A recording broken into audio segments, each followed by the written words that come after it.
नमस्कार दोस्तों, स्वागत है आपका लेयर 3 एजुकेशन में। देखिए, हम लोगों ने आपका चैप्टर स्टार्ट किया था ट्रायंगल वाला, जिसमें अभी तक आपके 2 पार्ट कंप्लीट हो चुके हैं। 2 पार्ट अभी तक पूरे कंप्लीट हो चुके हैं। ये आपका आज 3rd पार्ट है, यानी कि इसमें और क्वेश्चन हम लोग आगे करेंगे और नई नई चीज़ें सीखेंगे। देखो, अभी तक हम लोगों ने जो चीज़ें सीखी उसमें केवल ये सीखा हम लोगों ने कि त्रिभुज के तीनों कोणों का योग 180 होता है और त्रिभुज की कोई भी 2 भुजाओं का योग तीसरी भुजा से बड़ा होता है और परिमाप उसका क्या कहलाता है। ये सारी चीज़ें अभी तक हम लोगों ने सीखी है। इसमें ये सारे आपने वर्गीकरण देखा है ना, त्रिभुज का वर्गीकरण देखा, 2 आधार पर होता है, भुजाओं के आधार पर और कोण के आधार पर, और इतने क्वेश्चन हम लोगों ने कर लिए थे। 14 क्वेश्चन हो चुके थे आपके और परिमाप में आप लोगों को समझा रहा था। अब क्वेश्चन नंबर 15 देखिएगा दोस्तों, करने की कोशिश करिएगा। आज का पहला क्वेश्चन आपका क्वेश्चन नंबर 15 है। चलिए, यहां पर लिखा हुआ है कि एक त्रिभुज का परिमाप 72 सेंटीमीटर है। यदि इसकी भुजाओं का अनुपात 2, 3, 4 है तो सबसे बड़ी भुजा और सबसे छोटी भुजा का योगफल क्या होगा। ये आप लोगों को बताना है कि इसकी सबसे बड़ी भुजा और सबसे छोटी भुजा का योगफल क्या होगा। तो देखो, हम लोगों ने कल एक चीज सीखी थी कि भैया ये जो त्रिभुज है, इसकी तीनों भुजाओं को अगर आप जोड़ दें, पहली भुजा, दूसरी भुजा और तीसरी भुजा को जोड़ दें, तो यही आपका परिमाप होता है। वास्तव में परिमाप होता क्या है त्रिभुज का, तो परिमाप बराबर होता है तीनों भुजाओं का योग, बस यही होता है। ठीक है, तो अब यहां पर अनुपात दे रखा है कि भैया ये 2x है, ये 3x है, ये 4x है। ये जो अनुपात होता है इसको x में लिखना पड़ता है क्योंकि ये ओरिजिनल मान नहीं है, ये अनुपात है केवल, है ना। जैसे कि मैं बोल दूं कि 15 और 20, इसका अनुपात क्या होता है, तो 5 से कटेगा, 5 तिया 15, 5 चौक 20, तो 3, 4 अनुपात है। वास्तव में 3, 4 क्या है, इसका अनुपात है, पर वास्तव में तो 15, 20 थी। इस प्रकार से तो आपने देखा कि भैया 2x को और 3x को और 4x को जोड़ेंगे तो आपके 72 के बराबर आना चाहिए, क्योंकि त्रिभुज का परिमाप उसने बताया है कि 72 है। ठीक है, तो आपने जोड़ा 2, 3, 5, 5, 4, 9, यानी कि 9x बराबर 72, तो x बराबर आपका 8 आ जाएगा। 9 8 72, यानी कि x की वैल्यू 8 आ गई। सर उससे क्या होगा, उससे अब सारी भुजाएं निकल जाएगी, तो निकलेगी पहली वाली 8 दूनी 16, यानी कि ये वाली भुजा थी 16 सेंटीमीटर की। फिर 8 तिया 24, यानी कि ये वाली भुजा थी आपकी 24 सेंटीमीटर की। 8 चौक 32, यानी कि ये वाली भुजा थी आपकी 32 सेंटीमीटर की।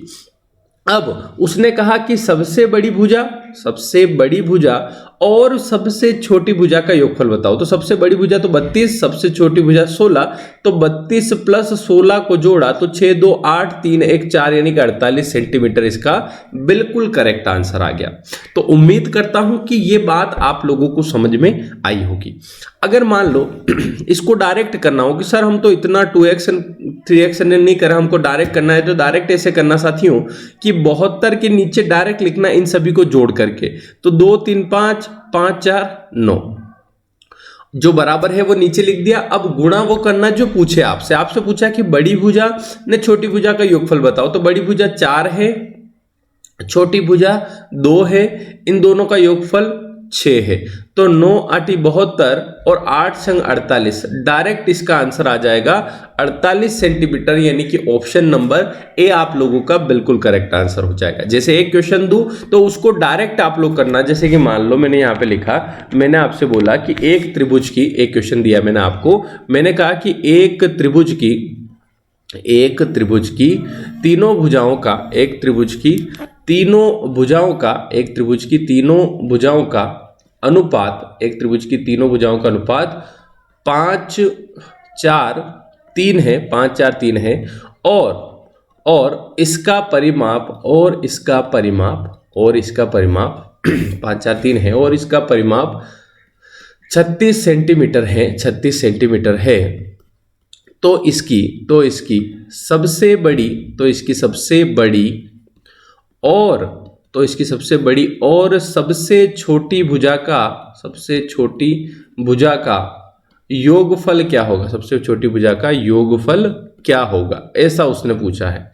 ठीक है, तो अब डायरेक्ट करने की ट्रिक ये है दोस्तों कि आपको डायरेक्ट परिमाप लिखना है, सबसे ऊपर लिखा, फिर इन सभी का क्या करना है, टोटल करना है। 5 4 9, 9 3 12, तो नीचे 12 आ जाएगा। और गुणा करना है वो जो पूछा है, आपसे पूछा है कि सबसे बड़ी और सबसे छोटी का योगफल। तो सबसे बड़ी 5, सबसे छोटी 3, तो 5 3 8। तो बस यहाँ पर भारतीय 36, तो तीनों 8 24, यानी कि सबसे बड़ी और सबसे छोटी का योगफल क्या हो जाएगा, तो 24 हो जाएगा।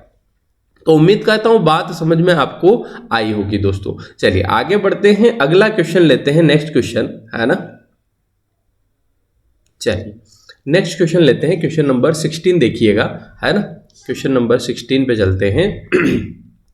बहुत सिंपल है साथियों, अब परिमाप तो बहुत ही सिंपल है क्योंकि बहुत इजी वे में आप लोगों का हो जाएगा। क्वेश्चन नंबर 16 पढ़िएगा, करने की कोशिश करिएगा, फटाफट से हो जाएगा, ये तो कोई दिक्कत नहीं है इसमें। तो चलिए यहाँ लिखा हुआ है कि एक त्रिभुज का परिमाप 98 सेंटीमीटर है, इसकी भुजाओं का अनुपात 2 5 7 है, तो इसमें सबसे बड़ी भुजा का आधा कितना होगा, यानी कि सबसे बड़ी भुजा निकालनी है और उसका आधा कितना होगा। 49 होगा, 24.5 होगा, 25 होगा, या इनमें से कोई नहीं। तो देखो बड़ा सिंपल सा है, आप लोग डायरेक्ट भी चाहो तो डायरेक्ट भी कर सकते हो कि 98 होता है परिमाप, जो कि सभी भुजाओं का योग होता है, इसलिए हम लोग इस रेशो का भी योग कर रहे हैं। तो 7 5 12, 12 और 2 कितना होता है, 14, तो 14 आया। तो यहां पर इनटू कर दीजिए, सबसे बड़ी भुजा निकाल लेते हैं, फिर आधी कर लेंगे, बटे 2 कर लेंगे, कोई दिक्कत नहीं है। तो यहां पर किया 14 7 98 है ना, 14 7 98, यानी 14 7 98 और 7 7 49 बटे 2, तो 2 से किया तो यहां पर आया 2 दूनी 4 है ना।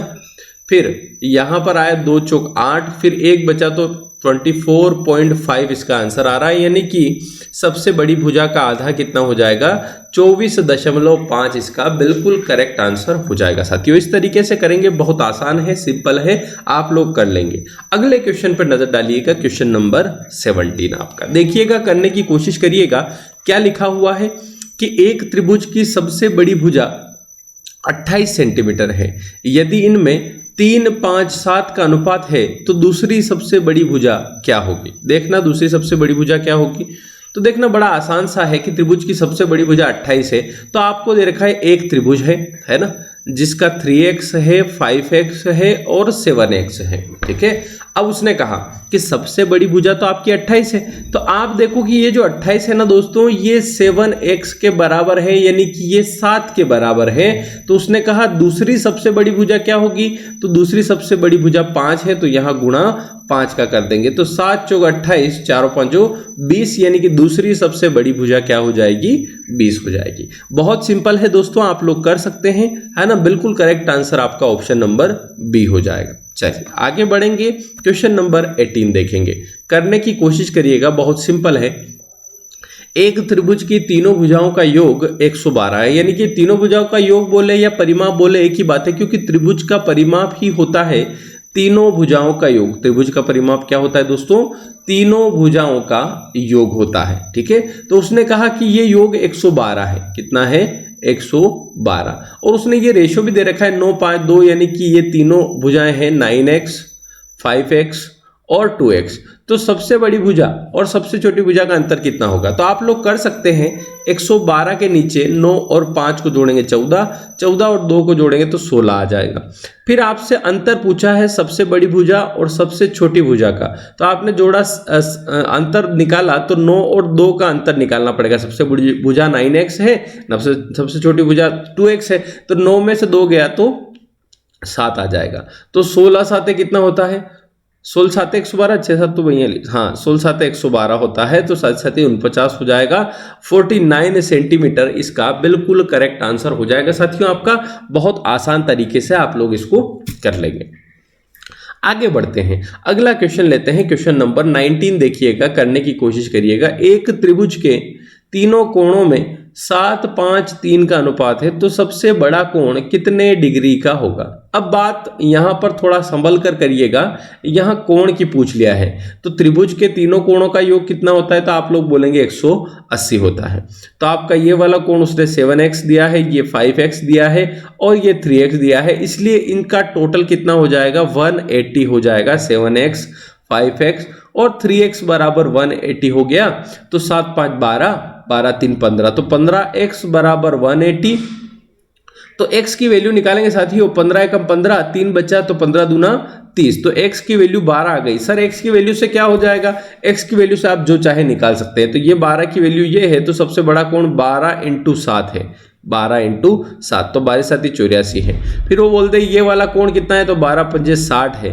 फिर ये कितना है, तो 12 तिया 36 है। तो तीनों कोण आपके सामने आ चुके हैं कि एक 84 डिग्री का है ना, एक 60 डिग्री का है और एक 36 डिग्री का है।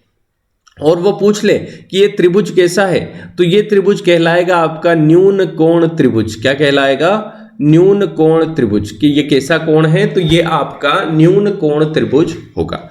आगे बढ़ते हैं साथियों, अगला क्वेश्चन देखते हैं, क्वेश्चन नंबर 20 करने की कोशिश करिएगा। क्वेश्चन नंबर 20 आप लोगों के सामने कि एक त्रिभुज की तीनों भुजाओं में 1 का अनुपात है, तो यह त्रिभुज होगा समकोण त्रिभुज, अधिक कोण त्रिभुज, न्यून कोण त्रिभुज। तो बड़ा आसान सा प्रश्न उन्होंने पूछा है। वैसे कि तीनों भुजाओं में 1 का अनुपात है, तो आप लोग बोल रहे होंगे कि सर ये तो उसने भुजाओं का अनुपात दे दिया कि ये भुजा बराबर है, ये भी भुजा बराबर है, ये भी भुजा बराबर है, तो हम लोग कोण का कैसे बताएं। तो मैंने आपको शुरुआत में बताया था कि जब भुजाएं बराबर होंगी, जब तीनों भुजाएं बराबर है, तो वो कोण है समबाहु त्रिभुज। जब तीनों भुजाएं बराबर हैं, ये तीनों भुजाएं बराबर हैं, तो ये कोण आपका समबाहु त्रिभुज होगा। और समबाहु त्रिभुज में प्रत्येक कोण 60 डिग्री का होता है। प्रत्येक कोण कितने डिग्री का होता है दोस्तों, 60 डिग्री का होता है। जब प्रत्येक कोण 60 डिग्री का हुआ, तो ये कोण 90 से छोटे हैं, तीनों कोण 90 से छोटे हैं। तो जब तीनों कोण 90 से छोटे हुए, तो आपका जो त्रिभुज बना वो बना न्यून कोण त्रिभुज। तो क्या हो जाएगा इसका आंसर कि समबाहु त्रिभुज हमेशा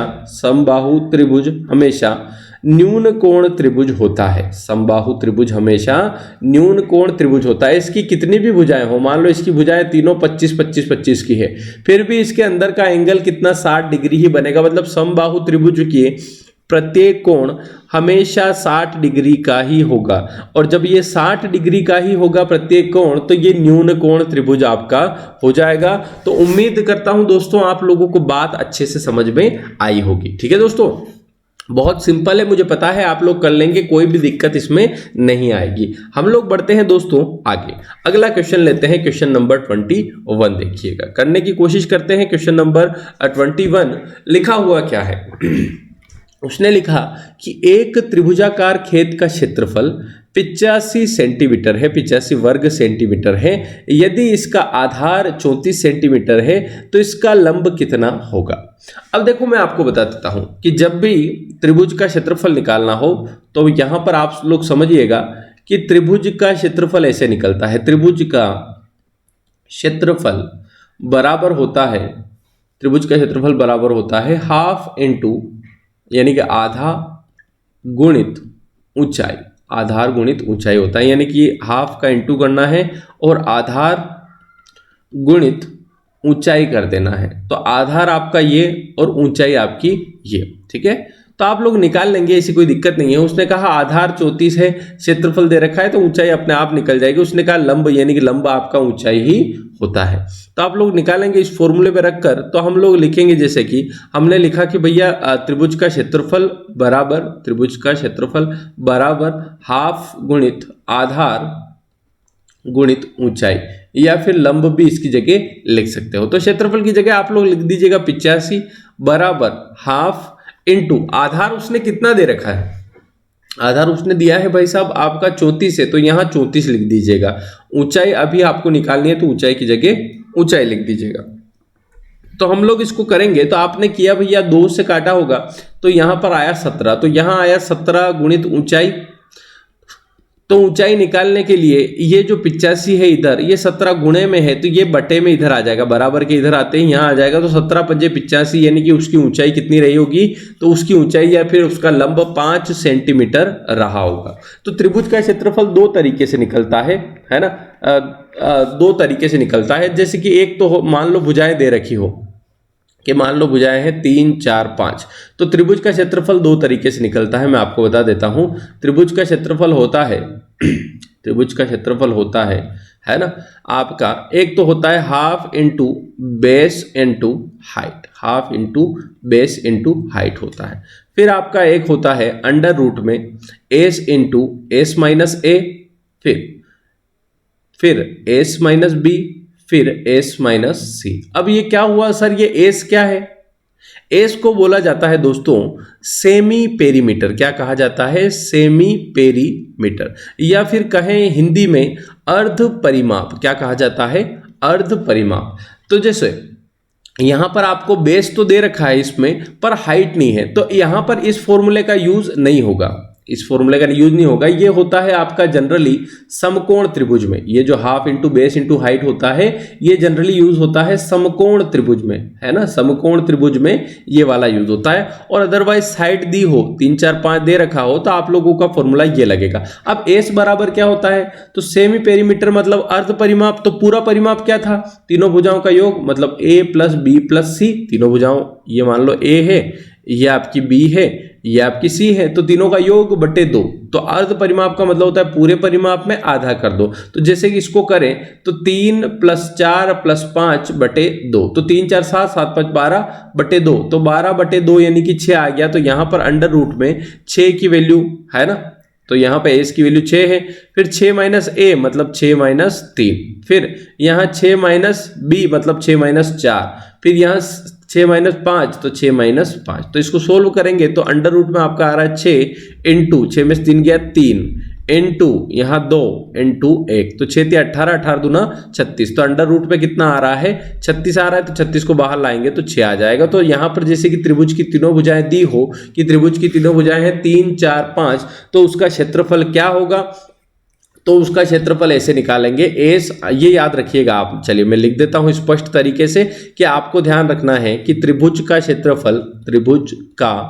क्षेत्रफल बराबर होता है अंडर रूट में पूरा रहेगा S minus A, S minus B, S minus C. अब सवाल खड़ा होता है एस क्या होता है? तो अभी मैंने सिखाया एस का मतलब होता है सेमी पेरीमीटर, जो कि होता है त्रिभुज की तीनों भुजाएं जोड़ना है, ए प्लस बी प्लस सी और बटे 2 कर देना है। मतलब एक तरह से इस एस का मतलब लिख दो आधा परिमाप। शुद्ध हिंदी में अगर हम बात करें तो हम लिखेंगे भैया एस मतलब है आधा परिमाप। ठीक है, तो जैसे मान लो आपको मैं बोल दूं कि एक त्रिभुज की तीन भुजाएं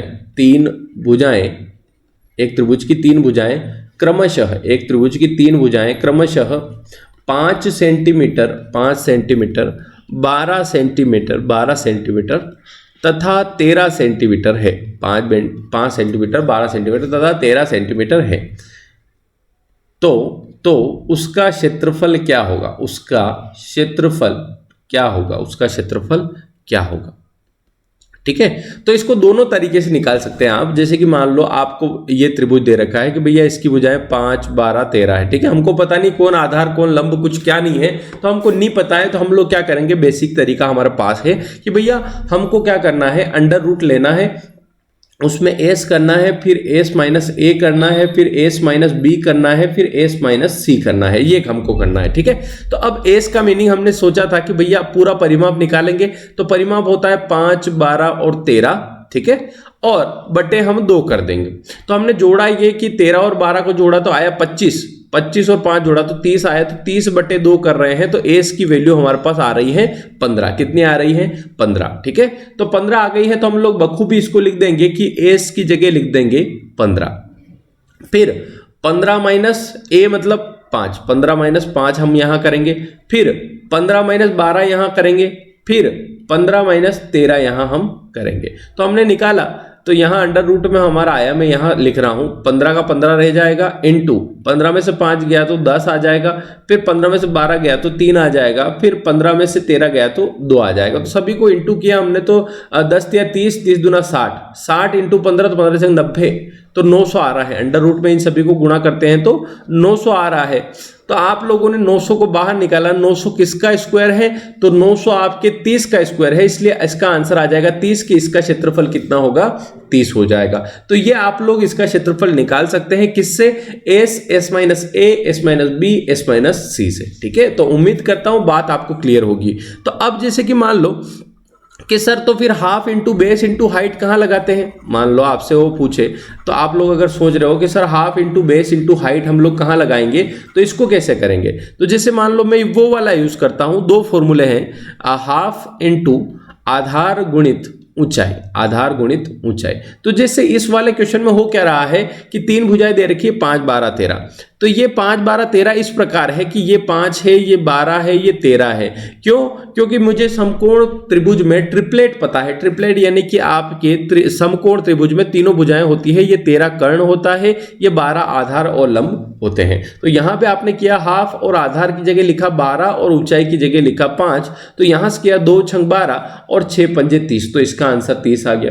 तो दोनों तरीके से आप लोगों का आंसर 30 ही आ रहा है। तो एस माइनस ए उससे भी आप कर सकते हैं, मतलब ये फॉर्मूला एस माइनस ए, फिर एस माइनस बी, फिर एस माइनस सी, इससे भी आप लोग कर सकते हैं और चाहे तो इससे भी कर सकते हैं। पर इसमें ऊंचाई बहुत सी बार नहीं दी रहती है। ये तो क्या है 5, 12, 13 तो क्या था आपका ट्रिपलेट था, मतलब समकोण त्रिभुज की भुजाएं थी। ये समकोण त्रिभुज की भुजाएं थी इसलिए हो गया, अदरवाइज इससे नहीं होता है। आपको ये ध्यान में रखना है।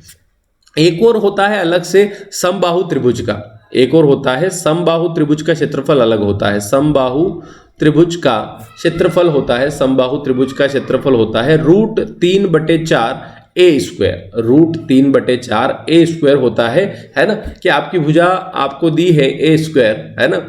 आपको भुजा दे रखी है, जैसे कि मान लो उसकी भुजा आपको दे रखी है कि किसी की भुजा है 4, ठीक है। तो आपको समबाहु त्रिभुज है जिसकी भुजा 4 है, तो तीनों भुजाएं 4 ही होगी। तो उसका क्षेत्रफल कैसे निकालेंगे? तो √3/4 इंटू 4 का स्क्वायर, है ना, 4 रख देंगे यहाँ पर। तो 4 का स्क्वायर हो जाएगा 16, 4 से काटेंगे 4, तो इसका आंसर आएगा 4√3। तो उस समबाहु त्रिभुज का क्षेत्रफल क्या हो जाएगा? 4√3। तो यहाँ पर क्षेत्रफल के मेनली आपके पास 3 फॉर्मूले हैं। परिमाप तो आपने सीख लिया, पर त्रिभुज के 3 फॉर्मूले होते हैं क्षेत्रफल के। तो क्षेत्रफल में पहला फॉर्मूला, जब तीनों भुजाएं दे रखी हो तो आप लोग निकाल सकते हैं अंडर रूट में एस, फिर एस माइनस ए, फिर एस माइनस बी, फिर एस माइनस सी आप निकाल सकते हैं। फिर मान लो आधार ऊंचाई दे रखे हो तो आप लोग निकाल सकते हैं हाफ इंटू आधार गुणित ऊंचाई, ठीक है। और आपका समबाहु त्रिभुज का अलग से होता है। समबाहु त्रिभुज हो वो दे ये समकोण त्रिभुज का होता है ना। और ये तो भाई साहब सदाबहार है, ये सब में काम करता है। तो समबाहु त्रिभुज का अगर वो दे तो आपको करना है यहां पर √3/4 ए का स्क्वायर, है ना, 3/4 और फिर ए का स्क्वायर आपको करना है। तो ये त्रिभुज के मेनली आपके 3 फॉर्मूले होते हैं, इनसे आप लोगों को क्वेश्चन करना है दोस्तों, ठीक है। चलिए आगे बढ़ते हैं और अगला क्वेश्चन लेते हैं। क्वेश्चन नंबर 22 देखिएगा और करने की कोशिश करिएगा दोस्तों। उम्मीद करता हूं आप लोगों को समझ में आया होगा। और यहां पर क्या दिया है क्वेश्चन पढ़िएगा और आंसर निकालने की कोशिश करिएगा। यहां लिखा हुआ है कि एक त्रिभुज का क्षेत्रफल 30 वर्ग सेंटीमीटर है। यदि इसका आधार 10 सेंटीमीटर हो तो इसकी ऊंचाई कितनी होगी? तो देखना दोस्तों, इसकी ऊंचाई कितनी होगी। तो हम लोग करेंगे कि त्रिभुज का क्षेत्रफल बराबर त्रिभुज का क्षेत्रफल बराबर हाफ गुणित आधार गुणित ऊंचाई, ठीक है। ये आप लोगों ने किया है, ठीक है। तो आपने यहां पर देखा कि भैया त्रिभुज का क्षेत्रफल तो 30 था, तो यहां आपने 30 लिख दिया। आपने हाफ भी किया, उसने आधार भी दे रखा है तो उसकी जगह 10 भी लिखा। ऊंचाई आपको नहीं पता है तो ऊंचाई हमको निकालनी है। तो दोस्तों बड़ा सिंपल सा है, आप लोग यहां पर करें इसको। तो ये 2 से 2 पंजे 10 हो गया। तो 5 गुणित ऊंचाई बराबर आपका 30 आ रहा है। तो 5 छंग 30 यानी कि 6 बराबर हो गया है ऊंचाई। तो ऊंचाई इसकी 6 सेंटीमीटर आ रही है। ऑप्शन नंबर सी आप लोगों का बिल्कुल करेक्ट आंसर हो जाएगा साथियों। उम्मीद कर रहा हूं आप लोगों तक बात पहुंच रही है और आप लोगों को इसका आंसर भी समझ में आ रहा है, ठीक है।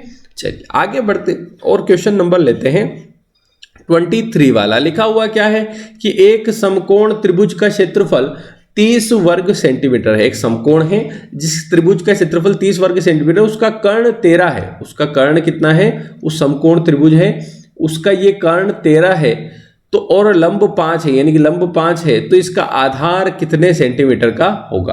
तो देखो इससे निकालने की जरूरत नहीं है, वैसे आप लोग निकाल सकते हैं। कर्ण 13 दे रखा है और उसने वैसे कर्ण की जरूरत ही नहीं पड़ती। अगर उसने दे रखा है लंब 5 तो आधार हम लोग निकाल सकते थे कि हमको पता है कि भैया त्रिभुज का क्षेत्रफल बराबर होता है हाफ गुणित आधार गुणित ऊंचाई।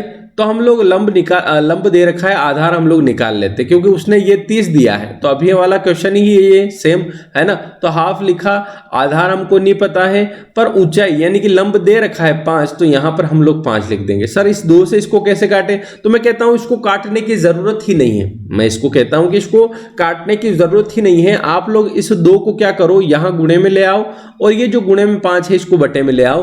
तो 5 छंग 30 और 6 दूनी 12, तो इसका आंसर हो जाएगा 12। वैसे भी आप लोगों को ये ट्रिपलेट पता होगा कि ये 5 है, ये 12 है और ये 13 है। ऐसे बेसिक ट्रिपलेट आपके होते हैं, आप लोगों को पता ही है ना। और मैं बता देता हूं कैसे बनाने हैं। जैसे कि हम लोगों ने पिछली बार भी देखा था, एक बेसिक ट्रिपलेट होता है 3, 4 और 5, ठीक है। अगर इस ट्रिपलेट को मैं इंटू 2 करके बनाऊं, जैसे कि मान लो इस ट्रिपलेट में मैंने डबल किया, इसको डबल किया, तो 3 दूना 6 है ना, 4 दूनी 8 और 5 दूनी 10, यानी कि ये मैंने क्या किया, इंटू 2 करके बना लिया। तो ये भी आपका एक बेसिक ट्रिपलेट है। अब मान लो मैं इंटू 3 करता हूं, तो इंटू 3 किया तो यहां पर 3 तिया 9, 4 तिया 12, 5 तिया 15, तो एक और ट्रिपलेट बना आपका 9, 12, 15। मतलब ये ट्रिपलेट इससे बन रहे हैं, जैसे कि आप लोगों को मैं बोल दूं कि भैया ये 15 सेंटीमीटर है, ये 12 सेंटीमीटर, ये कितनी होगी? तो आपको पता होना चाहिए कि ये कितनी होगी, 9 सेंटीमीटर होगी। तो इससे क्वेश्चन आपके बन सकते हैं। वो बोल दे कि एक त्रिभुज का आधार आपका 12 सेंटीमीटर है ना, और उसका क्षेत्रफल 54 सेंटीमीटर है, तो आपकी ऊंचाई कितनी होगी? तो आप लोगों को 9 बता देना है। इस तरीके से आपके क्वेश्चन आएंगे तो आप लोग कर लेंगे। वैसे वहां पर आप डायरेक्ट फॉर्मूले में पुट करिएगा, आप लोगों से बन जाएगा, कोई दिक्कत उसमें नहीं आएगी। ठीक है दोस्तों, आगे बढ़ते हैं साथियों और अगला क्वेश्चन हम लोग देखते हैं। क्वेश्चन नंबर 24 देखिएगा, करने की कोशिश करिएगा। 24 वाला क्वेश्चन आप लोग पढ़िएगा। उसने कहा एक त्रिभुज का कर्ण 17 सेंटीमीटर है, एक त्रिभुज का कर्ण 17 सेंटीमीटर है, इसका आधार 15 सेंटीमीटर है, तो इसका क्षेत्रफल क्या होगा? अब दोस्तों बात आती है समकोण त्रिभुज की, जिसमें उसने दे रखा है कि भैया ये कर्ण 17 है और आधार 15 है। तो जब भी मैं क्षेत्रफल निकालता हूं, तो क्षेत्रफल जब निकालता हूं तो मुझे करना पड़ता है हाफ इंटू आधार इंटू ऊंचाई मुझे करना पड़ता है, हाफ इंटू आधार इंटू ऊंचाई मुझे करना पड़ता है। तो ऊंचाई मुझे जरूरत है, तो आप लोगों को पाइथागोरस प्रमेय पता है। पाइथागोरस प्रमेय क्या होता है कि भैया होता है कर्ण का स्क्वायर बराबर होता है आधार के स्क्वायर प्लस लंब के स्क्वायर के। तो कर्ण का स्क्वायर यानी कि 17 का स्क्वायर बराबर है 15 का स्क्वायर प्लस लंब के स्क्वायर के। तो 17 का स्क्वायर 289 बराबर 15 का स्क्वायर 225 प्लस लंब का स्क्वायर। तो यहाँ 225 आप इधर माइनस करेंगे तो आपका आ जाएगा, 9 में से 5 गया तो 4, 8 में 2 गया 6, तो 64 आ रहा है लंब का स्क्वायर। यानी किसका स्क्वायर होता है 64? तो वो होता है 8 का स्क्वायर, यानी कि लंब आपका 8 है। तो आप इसमें पुट कर दीजिएगा हाफ और आधार की जगह लिखिएगा 15 और ऊंचाई यानी कि लंब आपने निकाला है भैया 8 है, तो यहां पर 8 आ गया। तो 2 से किया 2 चौक 8, 15 चौक 60 इसका आंसर आ जाएगा कि भैया त्रिभुज का क्षेत्रफल कितना हो जाएगा?